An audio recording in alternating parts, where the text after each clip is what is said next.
For a movie that the British Board of Film Classification rates as universal, suitable for all, Star Wars certainly does have its share of violence, in particular, dismemberment. But maybe George Lucas was into that. He was into some weird stuff. This is every limb lost in the Star Wars movies, so far. Let's start with the first movie in the Star Wars storyline, The Phantom Menace. This movie is actually relatively tame. It is the only Star Wars movie from episode 1 to 6 in which no one loses a hand.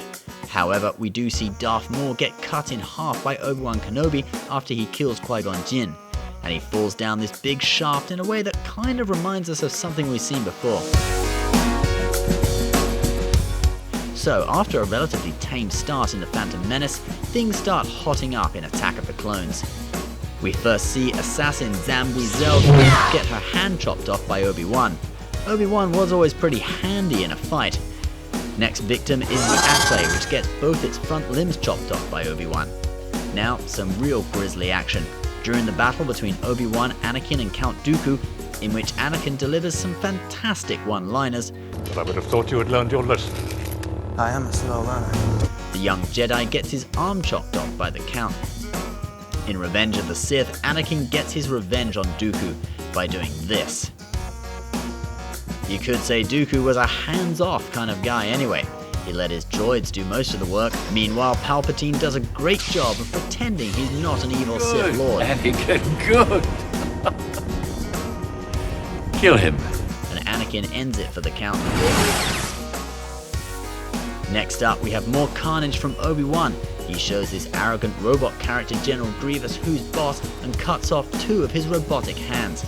Now that's some grievous bodily harm. Next, Palpatine finally blows his cover and decides to use Force Lightning on the coolest Jedi out there. Hayden Christensen, upset his career will be over after Revenge of the Sith, decides to cut off the hand of a Hollywood legend, who possibly dies by falling off this building, or maybe survives, falls in love and fathers a future stormtrooper. Now for the moment you've all been waiting for, the dismemberment finale of the prequel trilogy. Anakin loses his other arm and both his legs, yet still manages to live. Now, a new hope has arrived in the galaxy, and it's not long before he's gonna start cutting people's arms off, using a lightsaber that's killed like 20 kids. The first casualty of Star Wars Episode 4 is everyone's favorite camp flustering golden android, C-3PO. You speak Bocce? Of course I can, sir. It's like a second language to me. I'm a Alright, shut up, He loses his left arm to Tusken Raiders. Later at Mos Eisley Spaceport, when this walrus decided he doesn't like Luke Skywalker, he gets his Elephant Man lookalike to interpret. He doesn't like you. I'm sorry. I don't like you either. And, well, you can guess what happens.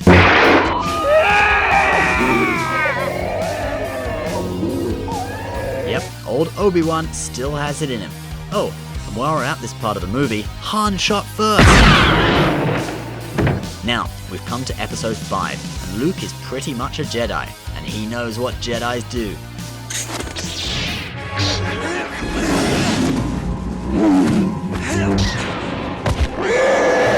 But dude, why did you cut the arm off this polar bear? Don't you know they're endangered? And there's more animal cruelty in this movie. This space snake thing almost chokes on a Millennium Falcon. Everyone's favourite shiny, bumbling, slightly camp android C-3PO, who is awkward with women by the way. Oh, nice to see a familiar face. Ichuta. How rude. Was that a she-3PO? I don't know.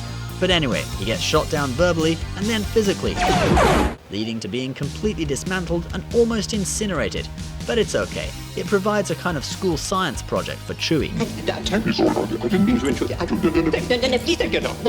Now for some classic moments.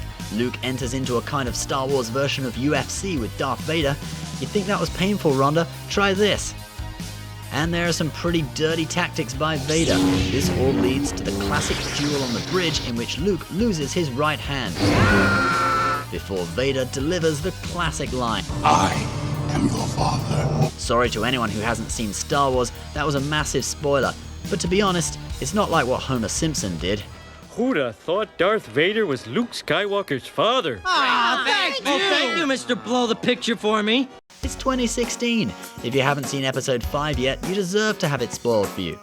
Okay, now we arrive at the final movie, the family-friendly Return of the Jedi, featuring cuddly teddies. Are you sure Disney only recently bought Star Wars? And we get to see a fully trained Luke Skywalker get revenge on his father by cutting off his hand, a hand that's already been cut off once, and then get electrocuted by the Emperor, who then gets killed by Vader. Guess he was the chosen one after all. Thanks for watching, guys. If we missed any dismemberments, decapitations, or you got anything else noteworthy, maybe Force Lightning should be allowed in UFC, please comment below. And subscribe for new videos on Star Wars, other sci-fi, and real-life technology every week. And as always, if you're watching this, you are Generation Tech.